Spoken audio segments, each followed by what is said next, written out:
Hi, in this video, we are going to present about Phenols and Anthelmintic. So for this slide, I will explain to you the definition for phenols and its properties.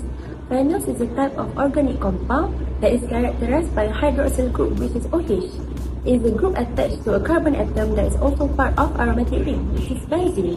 The term phenols itself is a specific name for its simplest member, which is monohydroxybenzene, also known as benzenol or carbolic acid. Now we will move to its properties. Phenols has a high boiling point. Other than that, it is soluble in water, also occur either in colorless liquid or white solid. Also form a stronger hydrogen bonds, and lastly, it is toxic to consume on its own.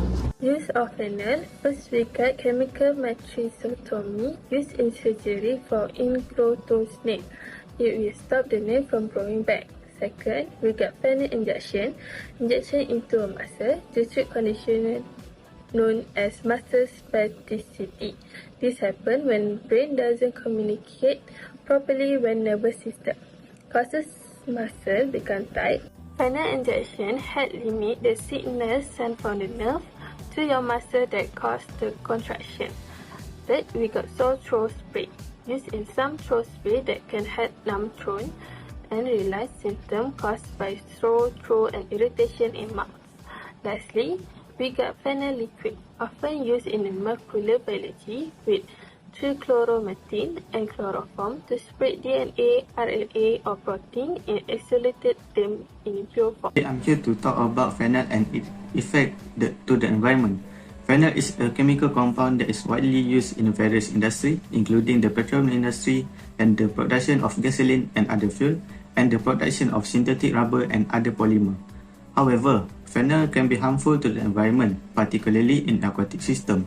It can cause toxicity to fish and other aquatic organisms and can accumulate in sediment and soil. Therefore, it is essential to handle and dispose of phenol in a safe and responsible manner to prevent environmental contamination. To ensure the safe handling and disposal of phenol, protective equipment such as gloves and respirators should be used when handling phenol. Proper storage method should also be employed to prevent spills and leak, and any unused phenol should be disposed of through appropriate hazardous waste disposal method. Therefore, it is crucial to handle and dispose of phenol in a safe and responsible manner to prevent environmental contamination and protect our ecosystem. Next, I will talk about the explanation of anthelmintics. Anthelmintics are helminth-killing medications which are parasitic worms that include flukes, roundworms, and tapeworms. It is important that anthelmintics are selectively toxic to the parasites and not the host. Some work by inhibiting metabolic processes that are vital to the parasites but absent or not vital in the host. Other anthelmintics are fully absorbed through the gut, which means the parasite is exposed to much higher concentrations of the anthelmintic than the host. The effects of parasites lead to the occurrence, starvation, or paralysis, followed by subsequent expulsion or digestion. What are examples of anthelmintic drugs? There are a variety of them that can cure various symptoms of parasitic infections. I will only be talking about albenza, filtricide, Abidin, and moxidectin. These are brand names of some examples of anthelmintic drugs. Starting with albenza, the chemicals are albendazole, and this drug treats infections of tapeworms and other parasitic worms, such as hydatid and cyclostoma, enterobius, which are pinworms, larva migrans, and many more. It is a white yellowish powder that is freely soluble in anhydrous formic acid, but is not soluble in water or alcohol. Moving on to filtricide, the generic name is praziquantel, and it treats symptoms of liver infections, which are schistosomiasis, clonarchiasis, and apesarchiasis. It is a nearly white crystalline powder that is slightly soluble in water and has a bitter taste to it. Next is Abidin.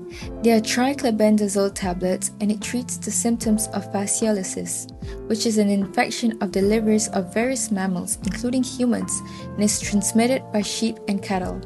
The triclabendazole is an almost white crystalline powder, however, the tablets are pale red and capsule-shaped. Last but not least, moxidectin, which are also tablets.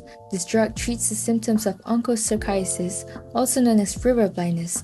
It is an eye and skin disease caused by microfilaria, and people infected by it may show signs of severe itching and various skin changes. Moxidectin is a white or pale yellow amorphous powder.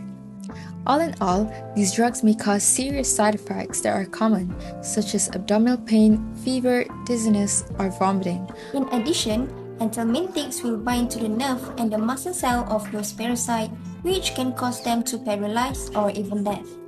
It inhibits the formation of the young worms from the adult worms. But how do you get worms? People can get worms by accidentally swallowing them or their eggs. Not just that, worms can go through your skin when they are still young and small. The most common one is hookworm. Let's put this into a situation. When a poop of an infected person or animal is mixed into the soil, the egg will hatch. Then, when a person steps on it directly, the young hookworms can go through your skin. That person may go through symptoms like stomach ache, diarrhea, fatigue, and etc. And that is for anthelmintics.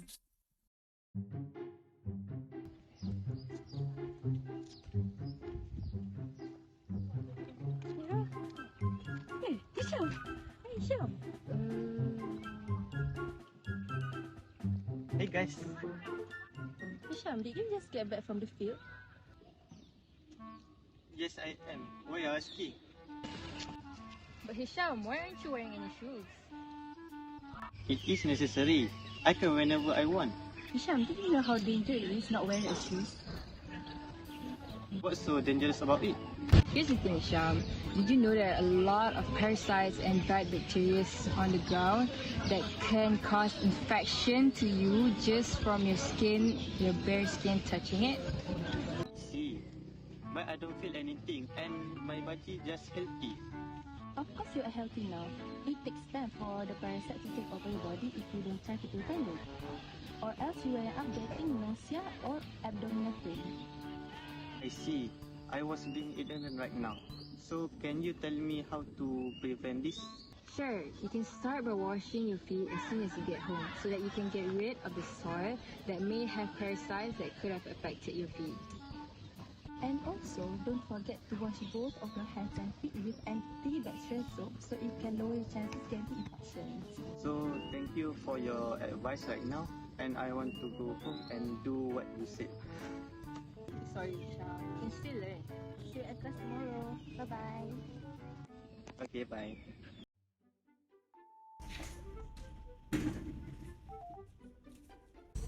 Yeah, I'm alright. No, I'm not. My stomach is so good. So, who you next activity? I will go with you. Let's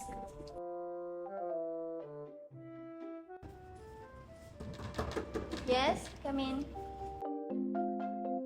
What's the problem today? Actually, Okay, Dr. like this. Yang was having a bad stomachache during class and it just get worse by minutes. So at the moment I brought her here, she was extremely in pain. Ah, I see. Well, let me examine you for a moment. Fia, may I ask you, what have you been eating for the past few days?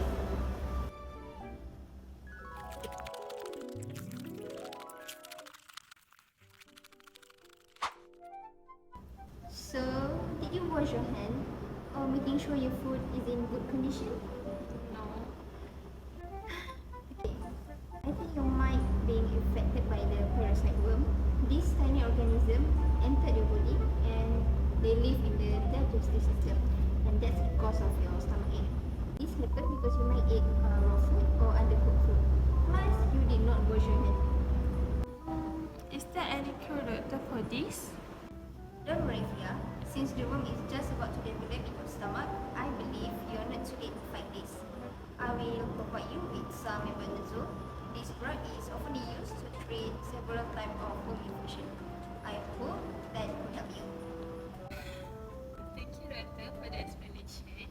Just eat the prescribed medicine that I have with you so you can recover quickly. And have a nice day. The next day too. Thank you.